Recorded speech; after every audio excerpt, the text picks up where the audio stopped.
Bonjour Barbara, Bonjour Caroline. ravie d'être avec vous aujourd'hui pour cette nouvelle interview de praticien médecine. Merci de m'inviter, c'est très gentil. Avec grand plaisir. Est-ce que je peux vous laisser, pour commencer, vous présenter? Oui, alors donc je m'appelle Barbara Bricard, je suis naturopathe depuis presque 2 ans, depuis 1 an et demi. Voilà, j'ai 43 ans, je suis maman de 2 petits garçons, j'habite à la campagne et je suis passionnée depuis toujours par tout ce qui est plantes, toutes les techniques naturelles. Donc je me suis lancée donc il y a plus de 4 ans maintenant dans ma formation naturopathe. J'avais un cabinet. Voilà. D'accord, très bien. Alors qu'est-ce qui vous a amené à vouloir passer le pas de devenir, thérapeute et donc de vous former pour, devenir praticienne en naturopathie? Alors en fait, j'ai fait des études de comptabilité, donc rien à voir avec la naturopathie à la base, mais quand j'avais une vingtaine d'années, j'étais hyper stressée pour mes examens, puis j'étais de nature très angoissée, donc je faisais beaucoup de spasmophilie, j'étais vraiment pas bien et mon médecin qui est homéopathe m'a conseillé une naturopathe. Mmh. Donc j'ai complètement découvert et j'ai trouvé ça merveilleux que grâce à des plantes et tout simplement un équilibre alimentaire, j'ai réussi à gérer toutes mes émotions, toutes mes angoisses. Bon, j'ai aussi été aidée par une fasciathérapeute et je me suis rendu compte que finalement toutes ces médecines naturelles, elles pouvaient m'aider à aller bien sans passer par de la médicamentation traditionnelle que je n'aime pas. Donc, depuis l'âge de 20 ans, ben après, je me suis naturellement personnellement formée avec les huiles essentielles, avec les plantes, avec tout ce qui pouvait m'aider au niveau alimentation pour que ça donne un équilibre.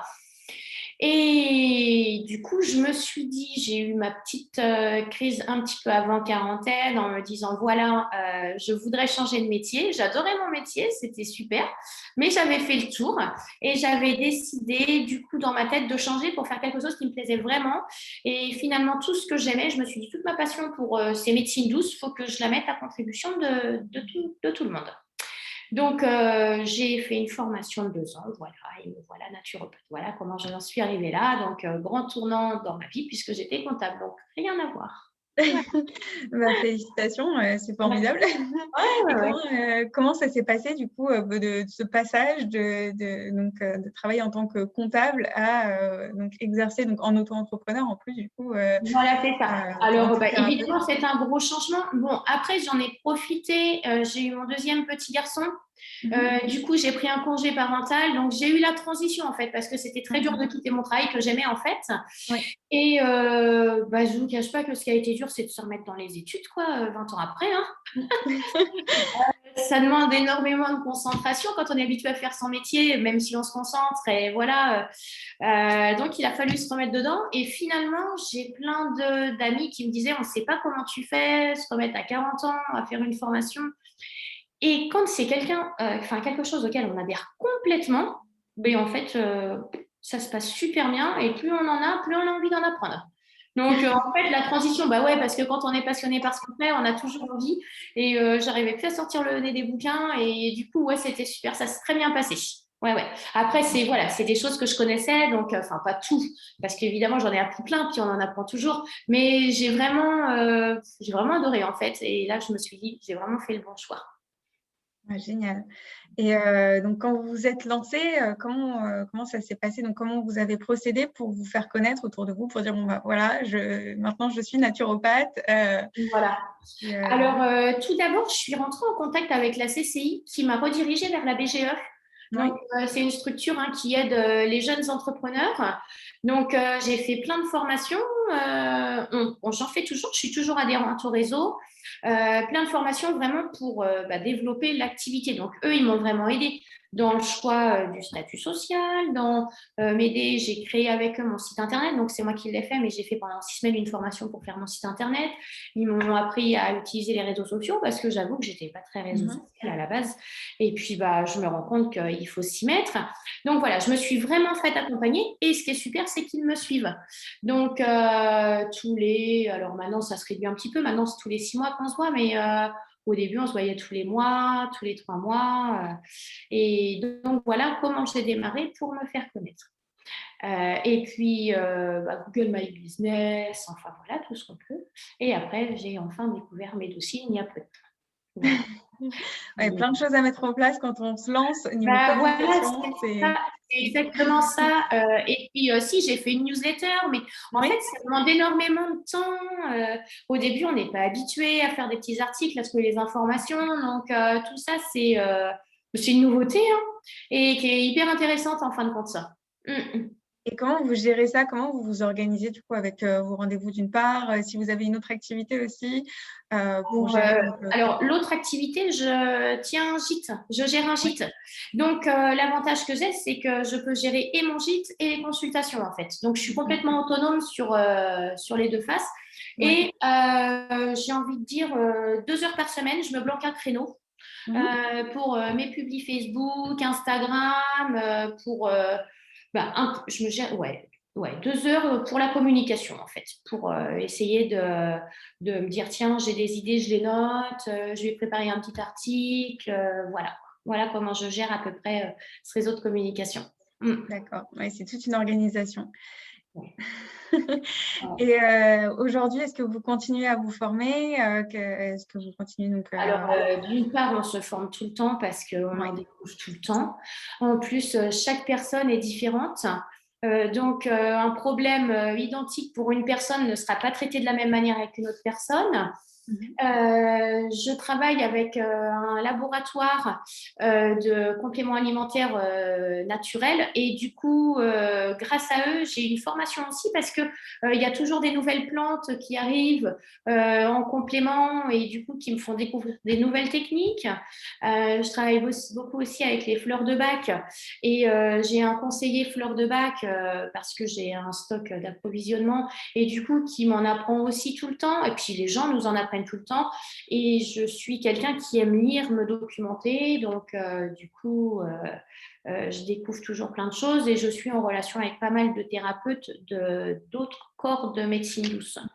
Réflexologue, sophrologue, hypnothérapeute. Donc, du coup, ça permet les uns les autres de s'échanger des problématiques et d'apprendre des nouveautés pour les régler. Et ça permet de conseiller des confrères, des consoeurs. Donc voilà. Ouais, génial. Et du coup, vous êtes, d'après ce que je comprends, vous êtes construite vraiment tout un réseau de thérapeutes. Comment, alors vous êtes situé dans une relativement petite ville. Comment est-ce que vous avez fait pour justement construire ce réseau? Bien, finalement, on est une petite ville, enfin, c'est même un petit village, hein, on est 5000 habitants, mais en fin de compte, il y a plein de thérapeutes de médecine douce. Oui. Et finalement, c'est vraiment le bouche à oreille. C'est quelqu'un qui fait de la lithothérapie, qui me dit tiens, je connais une sophrologue, ou quelqu'un qui fait du reishi, vous voyez. Et au final, le réseau, il s'est énormément agrandi par bouche à oreille. Mhm. Et malgré tout, même dans une petite commune, on arrive à se faire un réseau de tout un tas de praticiens. Après, il y a aussi Médoucine. Du coup, si je peux me permettre, voilà, vous avez toute une réseau de pratiques, enfin tout un réseau, une communauté. Et l'autre jour, j'ai une problématique et du coup, j'ai envoyé un petit message et peu importe à quel point de la France, tout le monde est là pour répondre à tout le monde. Donc, c'est super riche, quoi. Oui, absolument. C'est basé vraiment sur une dynamique d'échange. Vous avez Complètement. récemment rejoint justement le réseau Médocine. Est-ce que vous pouvez nous partager un peu vos ressentis et votre expérience avec le réseau? Ouais, alors oui, je suis une petite jeune parce que ça fait que 2 mois que je fais partie du réseau. Ça m'a été suggéré sur Facebook et je me suis dit, tiens, c'est pas mal. Et je suis ravie. Donc, je vous félicite tous déjà au niveau, dès qu'on a un petit souci, en fait, on a une réponse tout de suite. L'équipe est toujours très sympa et j'avoue qu'en l'espace de 2 mois, j'ai, mon panier de clients, je ne sais pas comment on peut dire ça, c'est vraiment augmenté et j'ai beaucoup de clients du coup qui prennent directement rendez-vous sur Médoucine. Alors, ils arrivent pas spécialement via Médoucine, mais ils arrivent sur mon site internet où j'ai tout de suite mis le lien.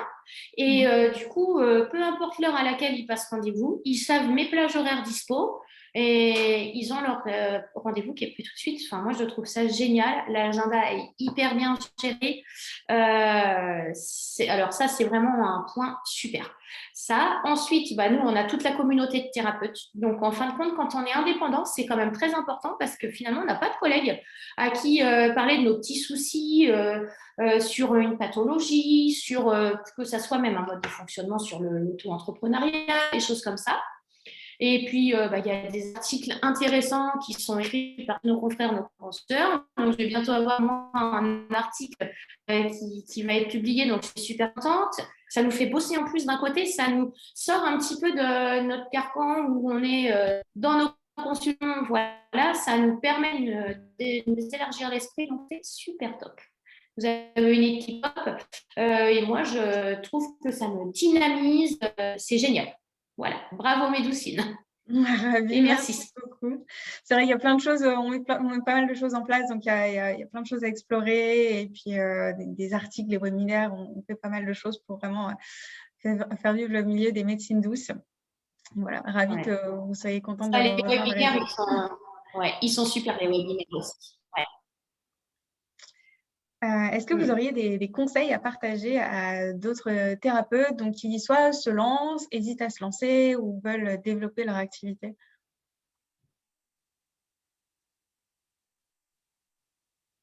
Ouais, bien rentrer dans des réseaux comme Médoucine. N'hésitez pas à aller voir les confrères, les consoeurs. C'est pas parce que moi, par exemple, je suis naturopathe, mais je peux pas résoudre tout toute seule, hein. Moi, j'ai besoin des fois d'un sophrologue, d'un hypnothérapeute, d'une réflexologue. Et contrairement à ce qu'il y en a qui pourraient dire oui, ça va faire concurrence, pas du tout. On devient plus riche de tout ça et de pouvoir conseiller à nos clients ou clientes un parallèle en médecine parce que bah, on ne peut pas résoudre tout seul de notre côté. Donc, le conseil, c'est vraiment de s'entourer de professionnels de médecine douce et puis se faire connaître sur Net. Hein, globalement, il faut être honnête. Maintenant, si on n'a pas un bon site internet, moi, je sais que j'ai du mal avec les réseaux sociaux, c'est pas mal gênant, mais je m'y mets et effectivement, ça apporte une dynamique. Donc, voilà, il faut vraiment une communication vraiment un travail de communication à faire. Donc, les gens qui se lancent, il ne faut pas hésiter à rentrer dans des réseaux, à avoir des partenaires, parce que tout seul, c'est un petit peu compliqué. Et moi, je vois même que depuis que on se dit, bon, on va y arriver tout seul. Et en fait, tout seul, ce n'est pas toujours évident. Et quand on est entouré, c'est quand même pas mal. Et moi, je trouve que depuis 2 mois, une dynamique qui s'est faite, j'ai le réseau Médoucine, il faut être honnête. Hein. Ça dynamise, j'ai un meilleur référencement Internet aussi, donc naturellement, ça. Oui, Donc le voilà, réseau, ne pas avoir peur à se rapprocher de plein de personnes. Le réseau, pour moi, le réseau, c'est important. Et après, il y a le bouche à oreille, évidemment, mais pour garder une dynamique, ne pas désespérer, parce qu'au début, c'est dur, il faut être honnête. On n'a pas comme ça 10 consultations par semaine, on en meurt d'envie. C'est des qui doivent développer. Moi, naturopathe, il y a plein de gens qui ne savent pas ce que c'est. C'est soit les gens connaissent, soit les gens ne connaissent pas. Donc, il ne faut pas se leurrer, il ne faut pas perdre espoir, faut garder du dynamisme et se dire de toute façon, à un moment, ça va se décanter. Mais effectivement, ce n'est pas du jour au lendemain, donc il faut bien s'entourer. Voilà. Ouais, de bons conseils et motivants en plus. Est-ce que pour les mois à venir, donc j'aime bien terminer l'interview en vous demandant un peu ce qui est à venir, vos projets, si vous avez des ambitions, des objectifs pour les semaines, les mois à venir ou même les années à venir, qui sait, pour votre activité? Ouais, bien sûr. Alors, évidemment, comme tout le monde, développer sa clientèle. Oui. Ça, c'est le premier critère. Et puis, j'avais commencé à développer quelque chose avec le Covid. Je faisais des petits ateliers huiles essentielles ou fleurs de bac. Mais bon, j'ai démarré en novembre. Il y a eu le Covid qui arrive au mois de mars. Donc, c'était soit des samedis matins, soit des soit des soirs, hein, sur les coups de 20 heures.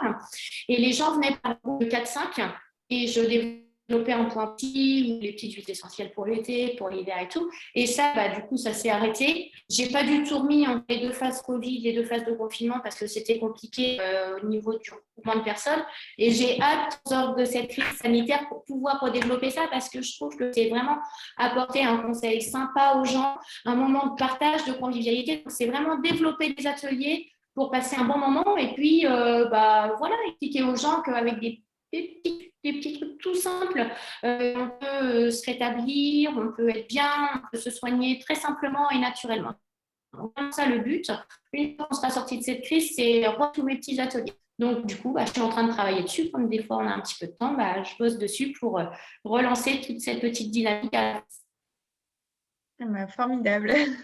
Un beau projet et de pas mal de travail, je pense, pour mettre ça en place, mais c'est génial. Ouais. Bon, merci beaucoup, Barbara. Est-ce que vous auriez un petit dernier conseil, un petit message à partager pour les praticiens, voilà, une petite leçon apprise de votre parcours, peut-être? Écoutez,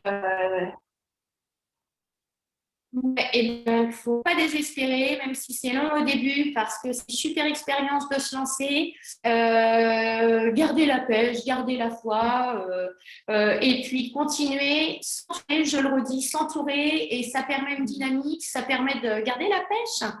Et puis, voilà. Et puis, la plus belle chose, c'est de croire en son métier. Donc, si on y croit, on y arrive.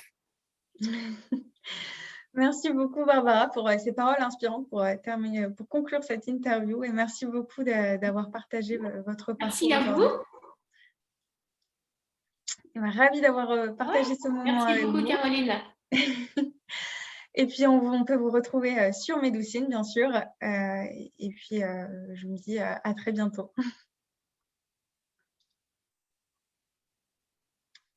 Merci, Caroline. À bientôt.